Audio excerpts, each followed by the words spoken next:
spike up, that high point ends up being brighter than the low parts of the water because that higher part is letting more light in, and so you have a brighter area on each wave. Now, when a blue substance is lit up from the inside or from behind, which is different than just something reflecting off of it.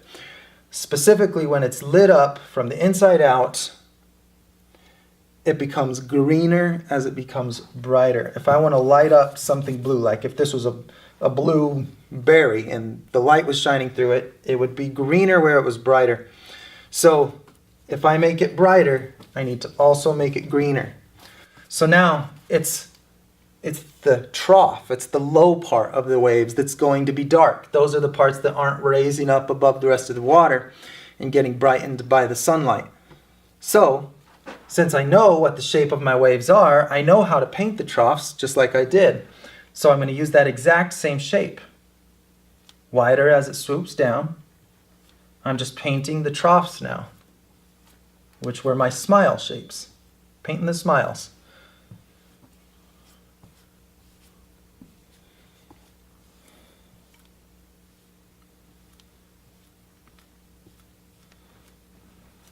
Okay, and then maybe another one swoops down in front right here, just like I did before. Here, let's do something different. Let's put one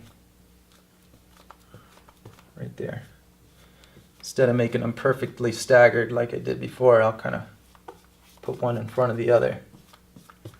So my reflection color is just blue and white, and I'm going to try to avoid getting too much of my greens in this reflection color. Okay, then following those same rules, I'm going to make it the brightest on that downward swoop. And look how I have a template for where to put my bright reflection. It's a fun little pattern that's in these waves, that those darker areas happen to also be where the reflection is occurring. I might come back and put some real bright highlights on there, just like I did before.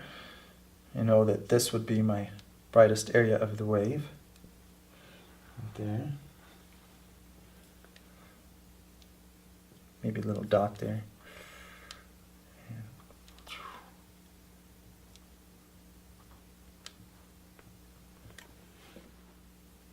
Now, as a general rule, my closer waves, I really don't want to be quite as bright on the reflection as my further waves, because those are the ones that are at that angle that's tilted away from my eyes more. So I'd see more reflection on those.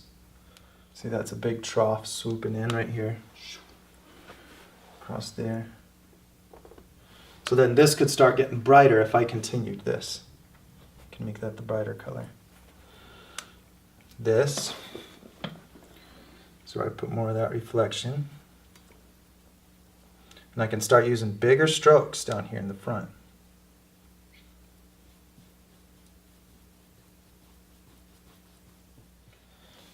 This might be, I have a trough here and it's starting to come up, so maybe right here I can make the high point of a wave.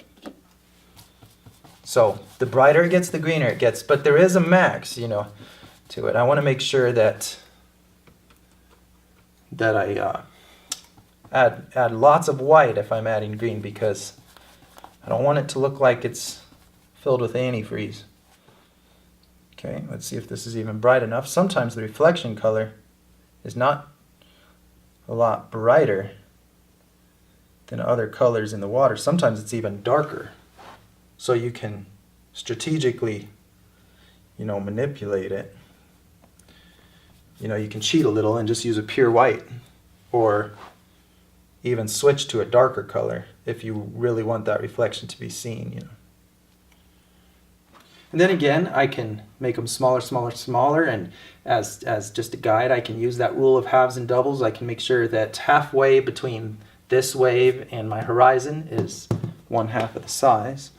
So a wave like this is only going to be this wide, so let's go up here halfway and do a wave that's that big. That's my guide. It's just so much green that I put in there. That is a lot. So there's a good example of what it looks like if you put too much of that green as you brighten the blue. See, I covered a lot of that area with that reflection color and it flattened it out. Makes it look like flatter water. So that can look good in a painting when you do something that breaks the norm of the picture. All of a sudden there's a flat area on the water, and the more I add those little unexpected things, the more natural and realistic it can feel.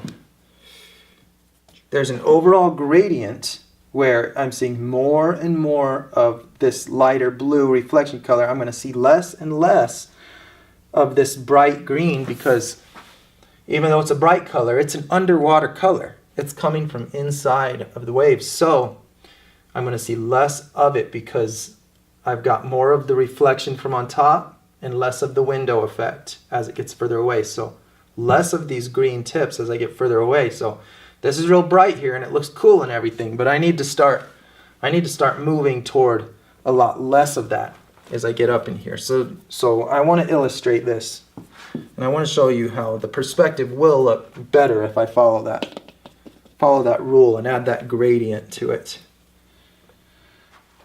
When I get this far in the picture, I can just do a bazillion of these little strokes. See how I stagger them?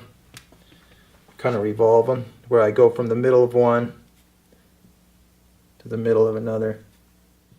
Now I do want you to notice that I've got generally more stretched out patterns. You know, as a wave is down here, I'm looking at it from a little more above the wave, so I see more of its three-dimensional shape, like a bird's eye view. So it's going to be rounder. I might have more closer to a 90-degree angle where they're crossing here. But as I'm looking up here, I'm not looking at it from above anymore. So they're going to get flatter and more stretched out, and that always makes the perspective look better if you consistently stretch out the shapes as you get further to the horizon. I think that is a very common problem with achieving natural looking perspective, is not stretching it out as it gets close to that horizon. Making it smaller is part of it. It's important to make it smaller, but you also want it to be flatter.